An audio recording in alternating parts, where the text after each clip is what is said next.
So we're going to look at a behaviour called move, and how I'm going to start this is just by teaching the lure hand. So I'm going to have food in my hand, close my hand as a fist, point my finger and thumb. What I want the dog to do is follow it. Now if you've got a young dog and they need to know the food's there, obviously I can open my hand for them to smell it, but ultimately I want to shut it. The reason I'm using the lure hand is if I just use a piece of food, then the food becomes part of the context. Okay, so when the food's not there, the dog's not going to follow the hand. So we're going to start as we need to go on. So let's have a little look at this with Mex. So, yip. Use a little bit of verbal encouragement. Yip, if they don't know what they're doing, so if they don't follow it. Yip, good girl. Yip, nice. Yip, yip, yip, yip. Good. Whoosh there just to end the session. So you want the dog to follow your right hand and your left hand. If you are right-handed and you predominantly use your treats with your right hand, remember your dog is learning in patterns and pictures, so they know you only feed with the right hand. So sometimes they're not so keen to follow the left hand. Now obviously my dog understands this movement. You might just simply, even a lean forward movement, we could mark. Don't bring the food back to them, okay? So try and mark them in the movement. So we mark them and let them carry on forward to eat, mark, carry on forward to eat, especially if they're a little bit reluctant to follow the hand, okay? Encourage that reinforcement is forward. So you open your hand in that bowl picture and allow the dog to come and get the food. Let's just look at that in detail a bit more. Okay, so we go yip, and they come and get the food. Yip, and they come and get the food. Good girlie. Yip.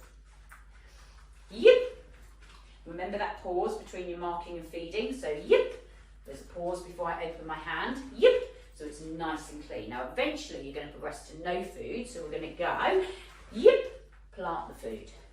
Yip. I put food in that time. So I'm doing a little bit of food in and out. Yip. And the hand signal's the same. Yip. Good girl. Well done. Shall we do some more? Yeah. Yip. Good. Yip. Nice. Put a bit of food in. Yip. Good. Yip.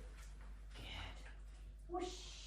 So we're going to do several sessions of that in different environments where we need it. But this is also a nice kind of little game that we're going to do to build up to, simple movements that we can do. So we can go round, yip, okay, through our legs. Generally, we can just help to teach some kind of trick movements. Remember for this one, all we're trying to do is teach them to move from A to B, and I use the cue move.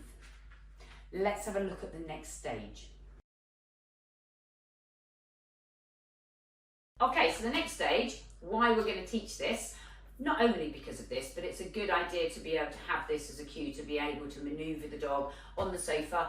If you have the dog on the bed, I often find that when I get out of bed during the night, go and use the ensuite, I come back and the dog's right in my location because the bed was nice and warm. So I want them to be able to move out the way without any kind of argument. So I just want to do it in a positive way and have some positive history around that move cue. Also, the same can happen on the sofa. Come in, dog's next to you on the sofa, okay, we need them to move out of the way so my kids can sit next to me or whatever it happens to be, okay? So we're going to look at this, and you might have an on and an off cue for the sofa, so we go on. Good. Okay, we're going to start with food because it's a new picture, so we're going to yip, good, and then back the other way, yip, good, yip. Yip. Now often you may be actually trying to get them to follow it from a down, so let's put her into a settle. And move. Yip. Good. And settle. And move. Yip. Good. And settle. Move. Yip. Remember the pause is even between the verbal. Move. Yip. Move. Yip. Move. Yip. And settle, move, yip, move, yip, okay, settle. Let's see if we can do that in a different picture. Move, yip, good, move, yip, good girl. That was clever, and that was good. Move, yip, good girl. Move, yip, good. That was a good girl.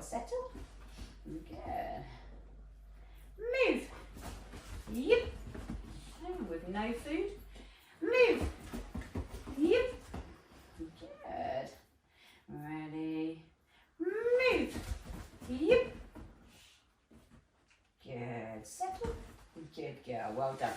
So this does mean while you're kind of building this up, what I don't want to do is eliminate the treats too quickly. So I may have, especially if I've got a little bit of a grumpy dog on the sofa about moving, potentially they're sat on your lap if you've got a smaller dog. So what I might always do is just have some hidden treats on me while I'm kind of building up history, that there's always some positive reinforcement on that cue.